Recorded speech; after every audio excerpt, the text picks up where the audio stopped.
John Keel would have loved this story. It sort of has all these different elements to it: high strangeness, UFOs, ET encounter, dust particles left behind, residue. It's got phantom footsteps, poltergeist, phantom voices, visions of the future. It's an interesting story. Phantasm Psychic Research Group, or PPRG, interviewed an elderly woman that they referred to as Mrs. Kissinger. There was no date in the interview, though the subpar quality of the recording suggests that it was probably sometime in the 1970s. The nearly 27-minute interview was made available on the Phantasm Psychic Research Archive. Between 1950 and 1960, Kissinger, a deeply religious woman, had a number of anomalous experiences which I will go over in this video.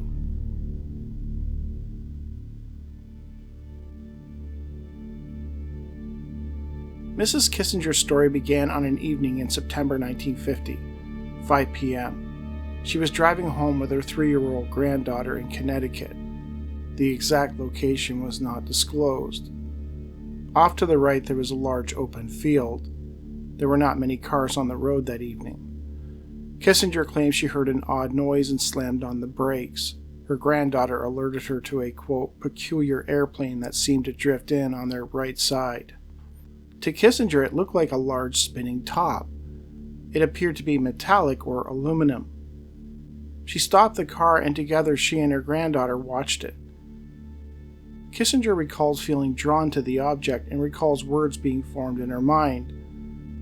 I couldn't figure out where they came from. It was like somebody was calling to me, she noted.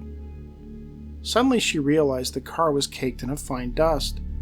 She slowly got out and laid her hand on the running board, and the dust disappeared. Anywhere she touched on the car, the dust vanished. The places where she didn't touch, it remained. She got back in her car and continued to watch the craft. To her, it was moving in a circular motion, like a top that hadn't run down yet. It gave off a high-pitched shrill of a noise. It seemed to touch down or land briefly near the road, and then it went straight up into the air and disappeared. She was afraid to mention it to anyone, but was certain that it was real, and it was also observed by her granddaughter. Soon after the incident, Kissinger moved to East Hampton, Connecticut, which was about 9 miles away from where they currently lived. The night after they moved there, Mrs. Kissinger was awoken at 1 a.m. by noises, voices, seemingly coming from the roof. She was puzzled by what the voices were saying as they kept mumbling over and over, arguing about something. She became so frightened that she prayed and the voices left. The very next night it happened again. 1 a.m., waking to voices, speaking English, she noted, but mumbly and hard to decipher. She would pray and they would leave. This happened for 7 straight days. On the 7th occasion, Kissinger is certain that she heard one of the voices say, "This has to be the house she moved in. I know this is where she lives." With that, she opened the window and prayed out loud, "If you come in the name of Jesus Christ, you're welcome in." She felt a sudden thrust of wind as if the entire house was going to be lifted off its foundations. The voices suddenly left. Kissinger insists that during this period of time she never saw anybody, she just heard the voices on the roof. Afterwards, everything ceased.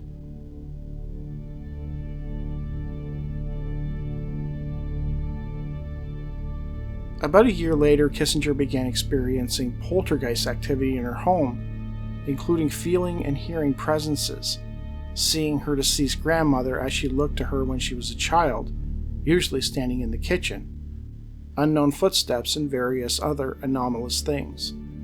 Around this time, she went to visit her sister in New York. Her sister was very much interested in the UFO topic and the occult, and she sent her home with some UFO-related reading material.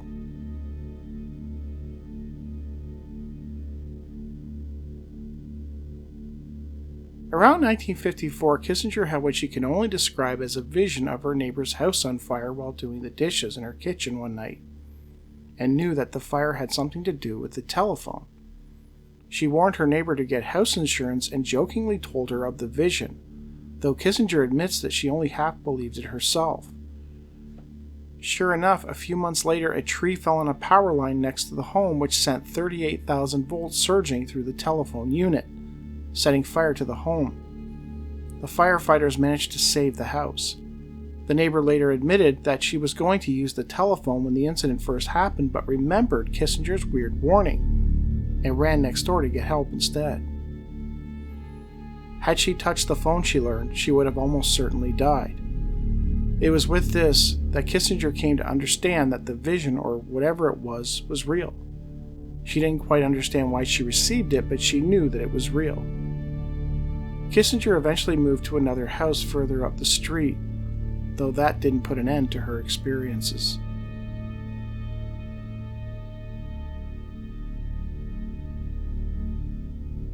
Late one evening in March 1960, Kissinger, after 3 days of reading one of the UFO books which had been given to her by her sister, was awoken from her slumber by a strange sound. The sound reminded her of the UFO that she heard and saw in September 1950. She immediately jumped out of bed and looked out the window. She saw a very small, spinning, flying saucer hovering between her house and her neighbor's house. Kissinger described feeling an inner pull as if somebody or something was drawing her to the craft. It was then she observed a figure in the window of the craft. "I could see this person in this little window," she told the interviewer. At no point did the figure come out, nor did the object attempt to land. In describing the figure, she noted that he looked human, quote, "just like us." After watching the craft, Kissinger admits that she prayed. "If you are the living Christ, I will accept you," she said. As soon as she said those words, the object instantly flew straight up and away. As it did, it gave off such a high-pitched sound vibration that it shook the entire house. It was so shocking that her son-in-law and daughter raced upstairs to check to see if she was okay, asking her if she heard the noise. Kissinger did not tell them of the UFO and brushed off the vibration and noise as merely a faulty pipe, which her son-in-law and daughter believed. Later that night, she went downstairs and went out into her yard. She observed that her rose hedge, which the craft was hovering over, was covered in a shimmering dust, the same dust her car was covered in back in 1950. In the years since the incident, she became devoted to religion and believes that her experiences between 1950 and 1960 were, quote, works of the devil.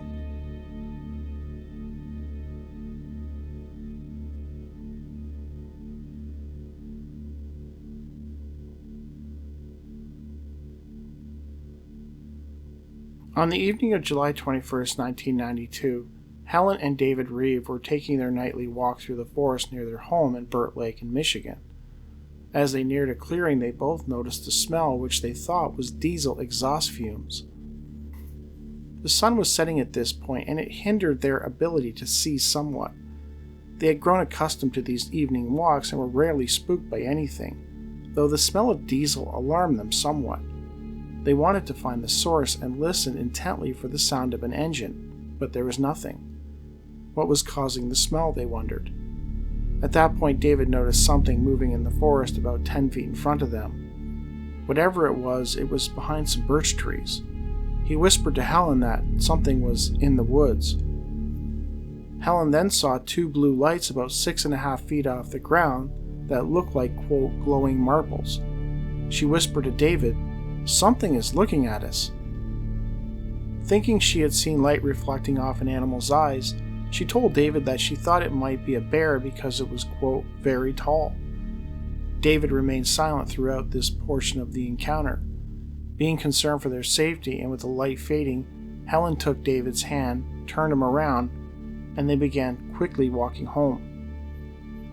After walking for a little over a minute, David told Helen that he too saw the glowing eyes, but now it was in front of them. Helen then said to David something to the effect of, "Is it a wolf? Is it a floating wolf?" And that was it. The very next thing David and Helen remember is being directly behind their property, standing together holding hands.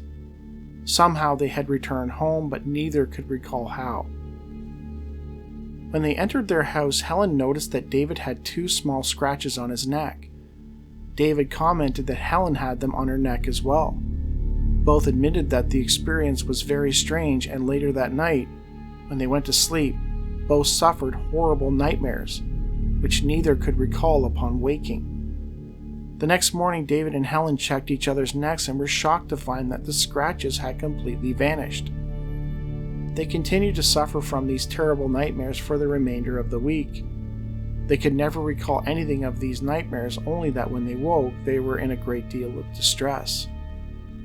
V. Hampton, author of Nightmare Forest, The Michigan Monster Attacks, interviewed both of the Reeves. Helen described their encounter before the sudden jump in time. I said to Dave, "Is it a wolf? Is it a floating wolf?" I don't know why I thought that would be something that made sense. It obviously doesn't make sense, but I got that feeling like a dog or a wolf about to pounce. She added, "When I first saw its eyes, they looked like 2 bluish glowing marbles. I think I thought they were eyes because it blinked or something, like its eyes were blinking. Right before anything happened, it smelled like someone had burned diesel fuel, or an old tractor had been running near the area, but there was no sound." David remembered, "The scratches on my neck went away by the time morning came. They were really small, maybe an inch long, and as wide as a piece of string." Hampton sketched what the witnesses saw, showing the height of the creature, which they estimated was around 7 feet tall, compared to a normal-sized person. Further details of the creature as relate to Hampton included that the eyes of the creature glowed and even seemed to blink. They produced their own light, they were not reflections. They believed that it was dark black, though they admit that it happened in a flash, and it was so dark that the actual color could have been very dark gray or dull silver. The strangest detail they relayed was that the creature did not seem to possess legs or feet. Rather, it just hovered there in the air. This case really resonated with me because of something the witness said with regards to kind of like what she said out loud. When she saw the creature, she said, "Is that a wolf? Is that a floating wolf?" And she said in the interview with Hampton, she didn't really know why she said it. She said she understood at the time, like after the fact, that it made no sense. Like it was just something that popped into her mind and she said it and it didn't make any sense. That kind of resonated with me because I don't really like talk about this a lot, but I've had some UFO sightings in my life. I've had a couple prior to this, starting this channel, and one of them was like in 2008, and it was long before I started this channel, and I've always had like an interest in the paranormal, and I would read the books and stuff, but it was never like a hardcore thing. It was just sort of like a hobby. But there was a time when me and a friend I used to go hiking, a day hiking at this park. It was like a 2 or 3 hour walk through this park, and on the way there, it's in a pretty remote area, but on the way there's like a bridge, and as we were coming up to this bridge, I saw something like kind of like above the trees. I was driving, and I noticed something like above the trees, and my friend wasn't paying attention. He was looking at his laptop or something, and I said, I remember seeing this thing, and I said something like, "That doesn't look plastic," and I don't know where it came from. Like it was just very strange. Like I didn't think of anything when I saw it. It was just something there, and then I don't know, it was very strange. Like it just popped into my head, and then I said it out loud to him,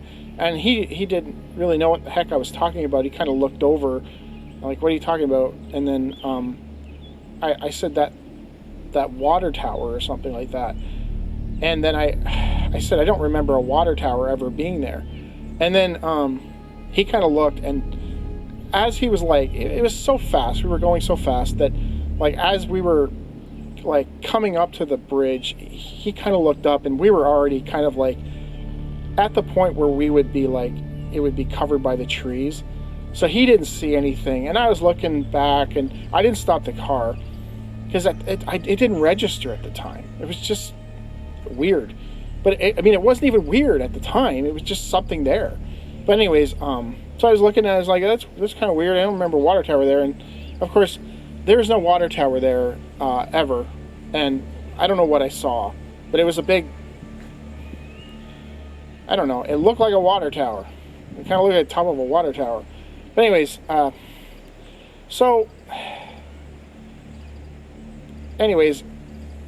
remember thinking after the fact, like, oh, that was kind of weird that I said that. You know, like, I don't know why I said that. Like, why did I say it didn't look plastic? Where did that come from? So I kind of like, you know, I always had that kind of in the back of my mind. And then when I read this report, I was kind of like, oh wow, here's somebody saying that they said something that they didn't intend to, like, it didn't know why they said it. It was just something that popped into their mind, and they spoke it out loud, and it made no sense. That's sort of what happened with me. So this case really resonated with me, and I wanted to cover it for that reason. Since I started this channel, I have had other things happen that were very strange. You know, Justin over at Mountain Beast Mysteries, he talked about it, and he was saying, like, you know, ever since I kind of started doing this, weird stuff has happened. And then I listened to interviews with Godfrey and stuff, and she said the same thing. Like, ever since I started kind of looking at this stuff, weird stuff kind of started happening. And like, I've noticed it myself ever since I started this channel and started making this content, and kind of really diving into this stuff. I've had odd things happen, and some of it seems like a direct response to something I've made, or a video I've made. It sounds crazy, but that's the only way I can describe. Like, I'll put a video up, and then something very strange will happen right after, and it's like, it almost ties into the video in some way. I can't explain it. It's very strange. I at some point I'm gonna like sit down and like talk about it, but like, I don't know. I don't believe that there are people who have channels and they don't really care about this stuff at all. It's just a money-making opportunity. And then there are other people who are very invested in their channels, and they actually really care about this stuff, and they want to like find out what's going on and stuff like that, and they don't really have any answers, but they're constantly looking. And like, the odd person I talk to and stuff, they like, or I listen to their podcasts, and they'll say, like, ever since I started doing this, I started having things happen. It's like I drew something to me. There was a documentary that came out, and it was about a Chestnut Ridge. Stan Gordon, one of his researchers, one of the guys he was working with. If you haven't seen the documentary, I highly recommend it. I think it's by Seth Breedlove, but he describes how he went out to a farm. There was a report of UFO sighting over the farm, and he went out to this farm, and they were seeing this object, and at some point the object started coming towards them, and it really frightened him. And then he sort of like, okay, he sort of got out of that. I think he was an assistant or one of the fellow researchers to Gordon in Pennsylvania, and he sort of like backed away from the topic. He just sort of like, okay, I'm done. I don't want anything to do with this. It's just too real. And then he said that, you know, afterwards, strange things started happening, not just to him, but to family members. And he said it was like I opened something up, and I don't know how to close it. It was like I invited something into my life. And I always think about that, because I know personally that I've had weird things happen to me since I started this channel that I can't explain. And if you tell people, they think you're crazy, or they think you're just making it up. But I don't think that's true. And I think if you ask the people who are legitimately doing this, not just for the money, not just these debunker channels that are popping up, if you actually talk to people who have been doing this kind of content, and they take it seriously, and they think it's real, or they think something really strange is happening, ask them if they've had something happen to them after. If they've had stuff happen to them after they started the channel. I don't know.